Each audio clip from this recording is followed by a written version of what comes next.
একটা মাছ কতদিন বাঁচে? 1 থেকে 5 বছর, গোল্ডফিশ 20 বছর আর কই মাছ 40 বছর পর্যন্ত বাঁচতে পারে। কিন্তু বিশ্বে এমন এক মাছ আছে যেটি বেঁচে থাকে 127 বছর বয়স পর্যন্ত। মৃত্যুর আগে এই মাছ কখনো বুড়ো হয় না, পুরোটা সময় বড় হতে থাকে শক্তিশালী, ভালো হতে থাকে তাদের রোগ প্রতিরোধ ক্ষমতা। বিজ্ঞানীরা বলছেন মিঠা পানির মাছের ক্ষেত্রে এটি একটি অস্বাভাবিক দীর্ঘ আয়ু। মাছটির ইমিউনিটি সিস্টেমও রহস্যময়। বিগ মাউথ বাফেলো নামক এই মাছের দেখা মেলে কানাডার সাউদার্ন সাসকাচুয়ান এবং ম্যানিটোবা থেকে যুক্তরাষ্ট্রের লুইজিয়ানা ও টেক্সাস পর্যন্ত এলাকায়। বাদামি থেকে নীলাভ হয়ে থাকে বাফেলো মাছের রং। আগে মানুষ জানত মাছগুলোর গড় আয়ু 26 বছর। 2019 সালে যুক্তরাষ্ট্রের মিনেসোটায় এক গবেষণায় বিগ মাউথের শতবর্ষী জীবনকাল নিয়ে ধারণা পাওয়া যায়। পরে এই প্রজাতির বহু শতবর্ষী সদস্য খুঁজে পাওয়া যায় উত্তর আমেরিকার নানা এলাকায়। প্রশ্ন হলো, মুক্ত জলাশয়ের মাছের বয়স কিভাবে বের করা হয়? মাছের বয়স নির্ণয় করা হয় অটোলিথের মাধ্যমে। এই অটোলিথ হলো মাছের কানের ভেতরে থাকা পাথরের মতো কাঠামো। সময়ের সঙ্গে সঙ্গে এটি গাছের বলয়ের মতো স্তর তৈরি করে।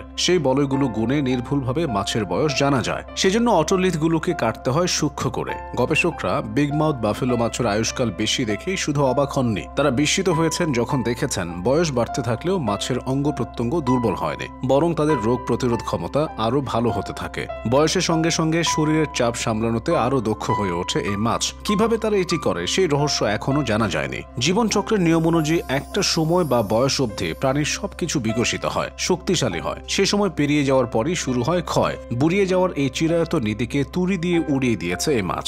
বিজ্ঞানীরা দ্বন্দ্বে পড়ে গেছেন আরেকটি জায়গাতেও। তাদের সংগ্রহ করা 390টি বিগ মাউথ বাফেলোর 389টির বয়সই 50 বছরের বেশি, আর গড় বয়স 79 বছর। প্রশ্ন হলো, তাহলে ছোট মাছগুলো কোথায় গেল? এমন না যে এই মাছ বছর বছর বাচ্চা দেয় না। প্রতি বছর মে মাসে সফলভাবে প্রজনন করে বিগ মাউথ, কিন্তু গ্রীষ্মের শেষ নাগাদ এরা উধাও হয়ে যায়। 1957 সালের পর জন্ম নেওয়া বাচ্চাগুলো একেবারে হাওয়া হয়ে গেছে। এই রহস্যের সমাধান করতে না পেরে বিজ্ঞানীরা একটি ধারণাকে সামনে এনেছেন। মিসিসিপির রাইস নদী পেরিয়ে লেকে ডিম দিতে আসে এই মাছ। বিগ মাউথ যেখানে ডিম পারে সেখানে ডিম দেয় পাইক নামে আরেকটি রাক্ষসে মাছও।